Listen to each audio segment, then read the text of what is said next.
Assalamualaikum warahmatullahi wabarakatuh. Perkenalkan, nama saya Kolbudi Persadi, NIM 1905 1214 052. Di sini saya akan menjelaskan mengenai web server. Yang pertama, pengertian web server. Jadi web server adalah perangkat lunak yang berfungsi sebagai penerima permintaan yang dikirimkan melalui browser, kemudian memberikan tanggapan permintaan dalam bentuk halaman situs web atau lebih umumnya dalam dokumen HTML. Nah, pengertian web server ini ada dua, dilihat dari segi pandang hardware dan juga software. Jika merujuk pada hardware, web server digunakan untuk menyimpan semua data seperti HTML, dokumen, gambar, file CSS, style sheet, dan file JavaScript. Sedangkan pada sisi software, fungsi web server adalah sebagai pusat kontrol untuk memproses permintaan yang diterima dari browser. Untuk macam-macam web server sendiri, jadi di web server ini ada beberapa yang sering digunakan. Yang pertama ada Nginx, yang kedua ada Lightspeed, yang ketiga ada Apache, dan juga ada Microsoft IIS. Untuk kemudian simulasi web server akan dijalankan pada software Cisco Packet Tracer. Di sini saya sudah membuat skema jaringan web server dan juga segala macamnya, dan sudah disetting sedemikian rupa. Kemudian kita cek apakah komputer klien atau smartphone klien sudah terhubung dengan server yang ada di router 3. Kita bisa mengeceknya melalui command ping.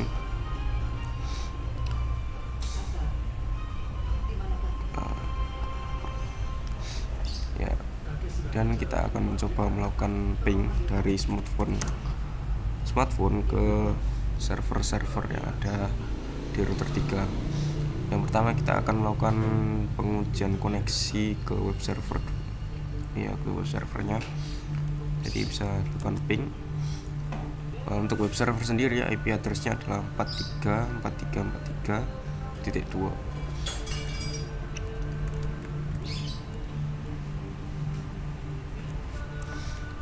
Kita enter.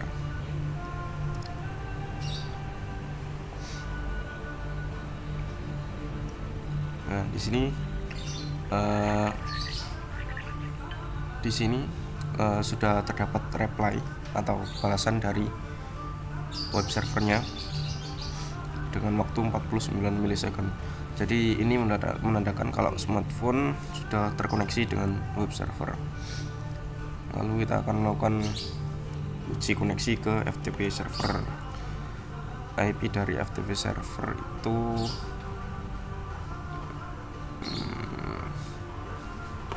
enggak, ke DNS servernya aja.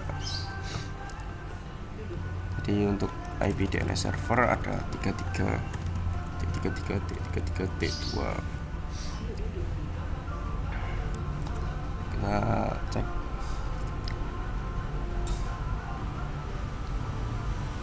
Nah, sudah ada balasan dari DNS server, sehingga smartphone sudah terkoneksi dengan DNS server. Lalu kita akan melakukan pengujian pada web servernya. Jadi di web server ini sudah tersimpan file-file yang biasa digunakan di web. Ada index.html, kita coba edit. Nah, di sini ada tulisan selamat datang di officialweb.com dan lain-lain dan sebagainya. Kita akan mencoba mengunjungi web server dengan menggunakan browser pada smartphone. Untuk URL-nya kita samakan dengan URL web server 34343.2. Nah, di sini sudah terlihat kalau file index.html sudah terkoneksi di web servernya, sehingga kita bisa mengunjunginya dengan melakukan visiting pada URL web servernya, yaitu 434343.2. Oke, lalu kita coba edit file index.html yang ada di web server. Kita ganti tulisannya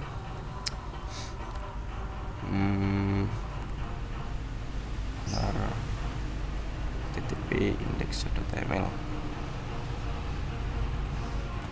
Ya, kita coba ganti tulisannya.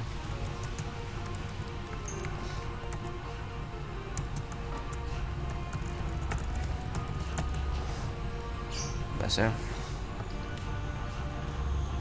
Ya, kita coba kunjungi lagi di smartphone browsernya.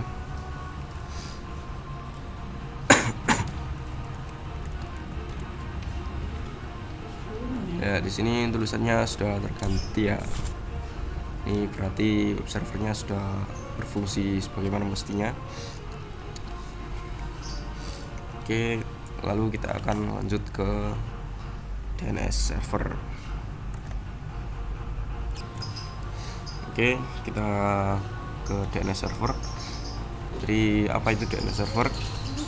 Pengertian DNS server sendiri yaitu sebuah sistem yang menghubungkan Uniform Resource Locator atau URL dengan Internet Protocol Address atau IP address.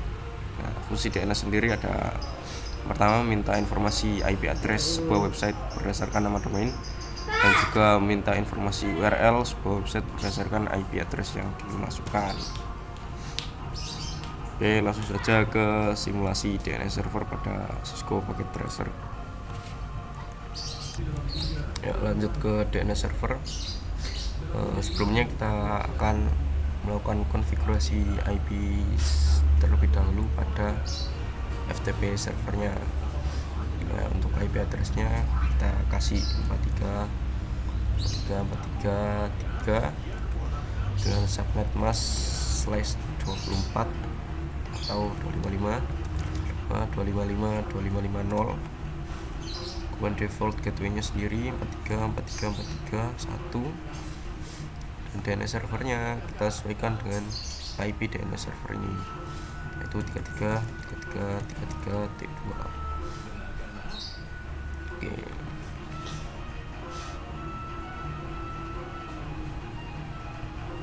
Lalu kita akan mencoba melakukan setting DNS pada DNS server. Yang pertama, untuk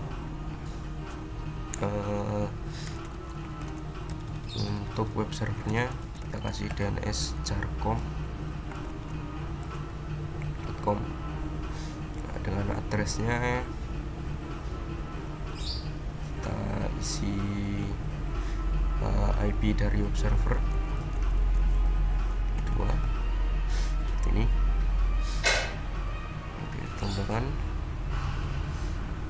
seperti ini. Lalu untuk FTP server kita kasih ftp.jarcom.com dengan addressnya 43.43.43.3. Oke. Lalu untuk mail servernya tidak usah. Lalu untuk jadi di website ada yang menggunakan www dan juga ada yang tidak. Nah, untuk mengakalinya kita bisa menambahkan CNAME record pada DNS-nya. Yang ini menggunakan www. Nah, tipe CNAME ini berfungsi untuk mengaliaskan yang sebelumnya jarcom.com tidak memiliki www, sekarang memiliki www. Seperti ini.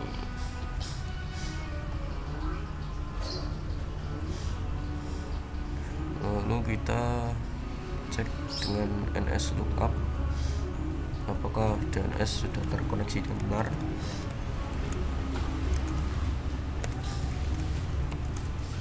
Nah, di sini terlihat untuk NS lookup jarcom.com dia sudah terkoneksi dengan DNS server dengan IP address 33.33.33.2. Kemudian ini mengaliaskan jarcom.com pada ada IP 434342. Nah, IP 434342 ini dimiliki oleh web server. Lalu kita akan mencoba DNS lookup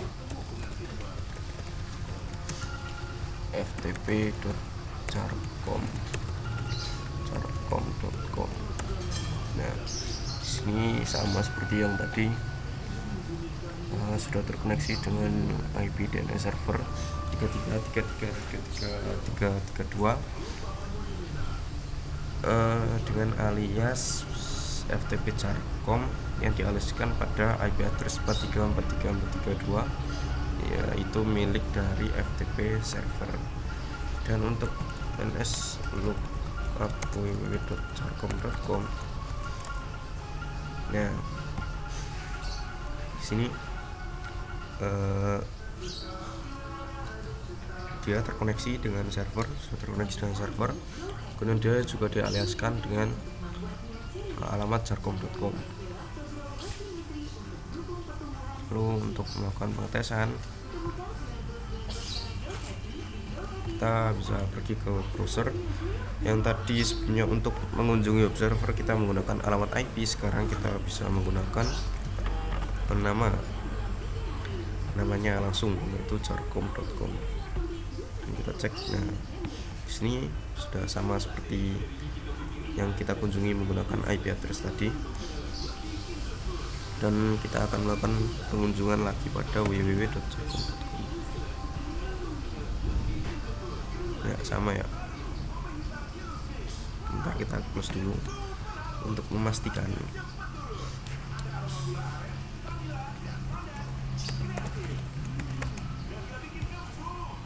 Ya, sama.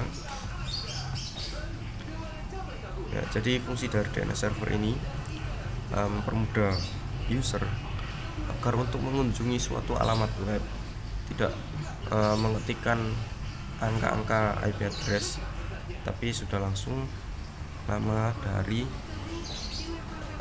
web tersebut, contohnya carcom.com ini.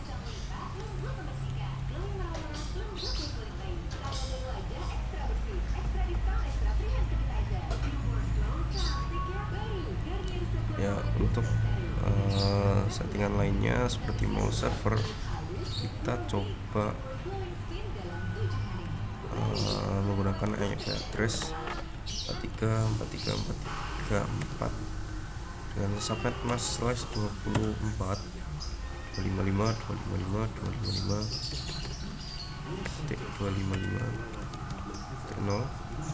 dan default gateway-nya kita isi 434341 dan DNS servernya 333333.1. Assalamualaikum warahmatullahi wabarakatuh. Waalaikumsalam warahmatullahi wabarakatuh. PC kelas A ada? Lalu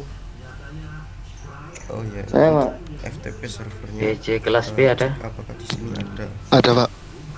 Oke, nanti kalau sama jam 10 ada yang belum masuk ya, tanpa alasan anggap alpha ya. Siapa? Ya Pak. Oke. Materi hari ini terkait dengan FTP dan mail server yang akan langsung kita praktekkan untuk pertemuan kali ini. Ini adalah pertemuan ke-14 ya. Untuk pertemuan ke-15 seperti yang saya katakan, nanti kalian demo project ya. Nanti ketentuannya akan saya upload di Classroom, apa saja aturannya dan apa saja yang dikerjakan. Jadi pertemuan 15 itu Anda tidak ada perkuliahan, tetapi Anda wajib mengumpulkan sebuah project ya. Detailnya nanti akan saya umumkan di Classroom. Jadi hari ini adalah perkuliahan terakhir secara tatap muka, dan materinya yang saya berikan hari ini langsung 2 ya, untuk mengejar supaya waktunya cukup.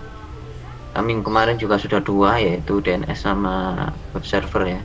Hari ini kita lanjutkan tentang FTP dan mail server. Suara saya jelas di sana? Jelas, Pak. Jelas, Pak. Jelas. Mana ya? Udah.